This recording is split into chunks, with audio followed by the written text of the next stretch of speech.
Hi, everyone. It's a great pleasure to join the Cosmological from home this year. So here I want to talk about the cosmological particle production and the signal as a pairwise spots on the CMB. So this will be a video, so I'm going to skip many of the slides, but I put those intentionally. So if you are interested in want to get more details, you can post a video and then take a look on those slides that I skipped. But I will keep the story short. Okay. So this story is based on two papers that I wrote with these awesome collaborators, and it's my pleasure to work with them. So our goal is trying to probe extremely heavy particles using inflationary dynamics to create particle in the early universe and use their imprint on the CMB to study the signals. So in a sense that if you're thinking about the particle collider experiment, and the detector of the new particle would be the CMB background. Okay. So let me just kind of go through quickly what's the idea of the particle production and how does it end up leave an imprint on the CMB as a pairwise hotspots on the CMB map. So first of all, let's talk about the particle production during inflation. So I'm not going to get into too much detail of the theoretical aspect of this framework, but let's just say that let's just use one specific example by considering a scalar particle sigma that carries a mass that depends on the inflaton valve.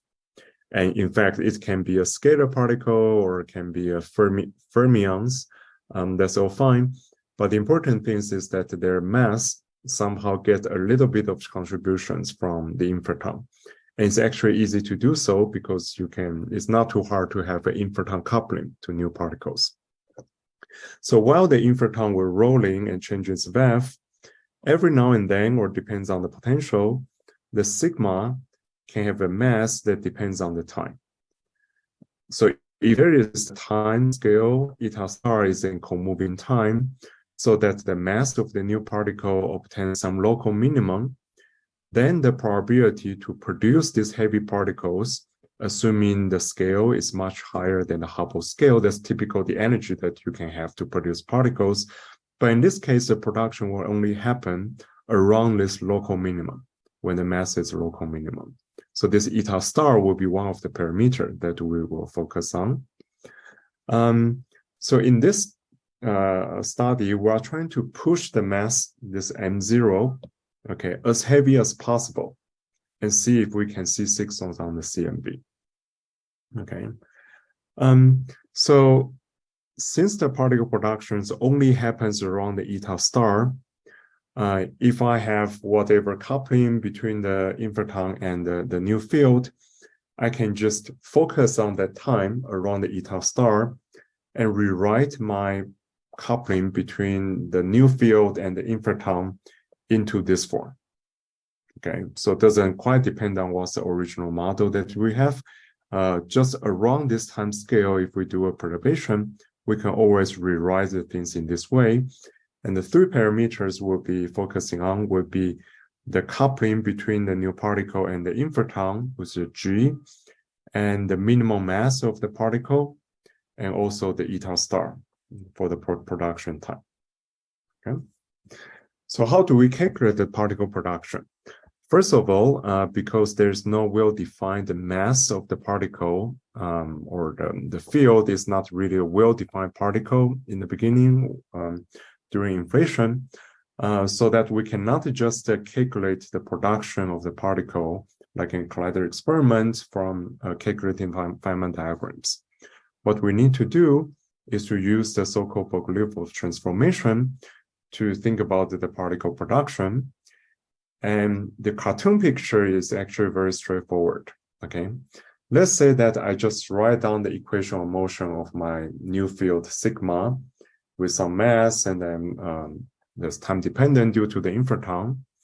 And then we can look at the mass term of the particle, and the equation will look like a harmonic oscillation. in oscillator in quantum mechanics. So if from the original mass, I can define some ground state that defines a vacuum of the space with zero particle. But if at a later time, my mass suddenly changes by a lot, comparing to the natural frequency of the oscillator, then the new ground state will become differently. And my original ground state would be a linear combination of the new ground state, new excited state, and more excited state, and this will refer to a certain number of particles in the background. So this is how we describe a particle production in such a non-adiabatic process. And a more kind of a precise way to do this thing is to sort out the time evolution of the creation and annihilation operator of the particle so that we can see what's the particle production in the end. But I'm going to skip these details. Okay. So in the end, if we trying to calculate the total number of particles around the last scattering surface from our perspective, okay, look back in time, with the thickness of the surface to be roughly the size of the co-moving size of this object that refers to the conformal time when this particle is being produced, and the number of these particles that can leave a signal on the CMB will come from this expression here. Okay, so the phi is the inflaton, G is the coupling, HI is the Hubble scale during inflation, and the delta eta is the thickness of the last scattering surface around the last scattering surface we are interested in, which is basically the eta star, and the E naught is just the distance to the last scattering surface. That's all. And the major term that inside this expression that determines the number is this exponentially suppressed term, which tells us that if the new particle has a mass, the minimum mass is too large compared to this coupling times the phi dot, which actually is the source of the mass changing rate. Given from this potential to this potential, what's the rate does it change? It comes from the inflaton and this coupling. So if the mass is much larger than this, then we get a large suppression. But if the natural frequency given by the mass is comparable or smaller than this mass changing rate, then I can produce lots of particles. So that's a basic idea. Okay. And then if you plug in some reasonable parameters, and also we know the size of the phi dot from the CMB measurement, then we can estimate the total number of particles in this region that can leave an imprint. And just with this specific example, there will be about order 10 of the sigma pairs in the sky. And depending on the parameter, we can have more, 100 or 1,000, things like that. So the reason why the signals show up in pairs is because of momentum conservation. And the separation between the particles will basically be a random distribution within the horizon size for the particle production, the co-moving horizon. Okay. So once we produce a particle, how does it leave an imprint on the CMB? First of all, when we produce a particle with certain mass to start with, okay, because this is got production when the mass got a minimum value, it can gravitationally source a curvature perturbation around the mass. Okay? And the later time, when the original curvature leaves the horizon, the mass will also got changes at slightly different time, because moving away from the local minimum, the mass becomes larger and larger, and that will source a different curvature perturbation at the next instance of time. And then if you repeat the process and look back into the sky in the co-moving coordinates today, you will see a radial profile of the primordial curvature perturbation around the new particle, produced particle, which is basically a classical particle that's sitting there. Okay. Okay, so you can sort out the curvature perturbation, and the final result would be the normal adiabatic perturbation times this coupling G here, and times this logarithmic dependence of the radius away from the center. So when the radius equals the co-moving horizon size, then you get a 0 contribution, but when the r is smaller and smaller, you get a logarithmic enhancement of the profile. And this actually, the logarithmic dependence actually comes from the inflationary dynamics when the perturbation of physical time correspond to the log of the co-moving size. This tells us that this profile is actually very robust and pretty generic and model independent. So the good thing of this is that if we have a search, sorry, I just realized that I shouldn't put this here. Okay, so this means that if we design a template to search for the profile, that can be used for many different models as long as the particle production is around the eta star. Okay. So the signal profile described below is very universal. Okay. As if what's the final signals that of this on the CMB, that we need to do the calculation by incorporating the transfer functions describing the baryon and photon motions that later changes the perturbation. So here I'm going to skip all those details and then just leave an example of the equation that you can use to calculate the angular profile here. So in the end, the temperature profile of a given hotspot signal, this is for the one signal, one hotspot, will depends on both the coupling to the inflaton, which just give you overall scale if the coupling rescale of the temperature if the coupling is larger, and also depends on what's the horizon size because the transfer functions are different. So for any co-moving time for the particle production, I will have a fixed signal profile in the end. Okay, and also depends on if you move closer and further away from the last scattering surface, the signal will also be a bit different. Okay. Okay, so now let's talk about how likely it is that we can see the signal. Okay, so in order to kind of do an estimate on the possibility of digging out the signal using a position space search on the CMB map, either doing a mesh filter analysis or doing some neural network analysis, we need to kind of generate a CMB background using the quick lens by assuming the temperature power spectrum that we see from Planck. So once we have that background, we can aid the signal. We know how to calculate it on top of the background, and we are trying to look for the signal plus the background, trying to identify the signal, which is not easy, as you can see. Like if I add a signal with certain horizon size in the coupling, we won't be able to just simply catch it by eye.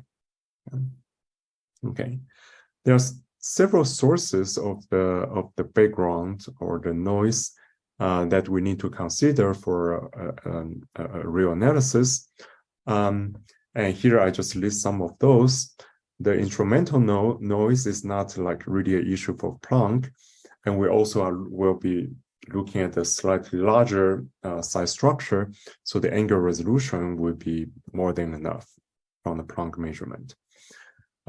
Here, let me just put a little bit details here for the foreground, but idea is that there are ways that we have a chance to identify these compact objects and subtract them.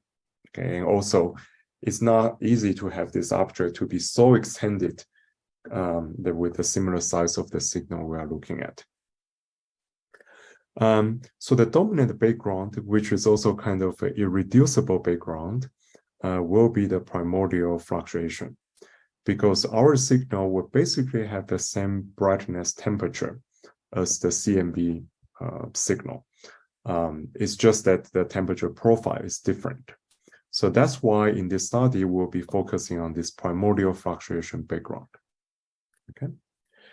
And the way that we we give a try to identify the signal is use a convolutional network, because once we train the network, it's more flexible in identifying the signal that is non-spherical and also can have varying profiles, different separations, and different orientations. So that's why we use CMM to do this. But we also discuss about the match filter. We also give a few examples of match filter analysis in our second paper. I'm not going to explain our CNN structure, but the idea is that we construct the neural network and then trying to train it with the background only signal and also background plus the signal.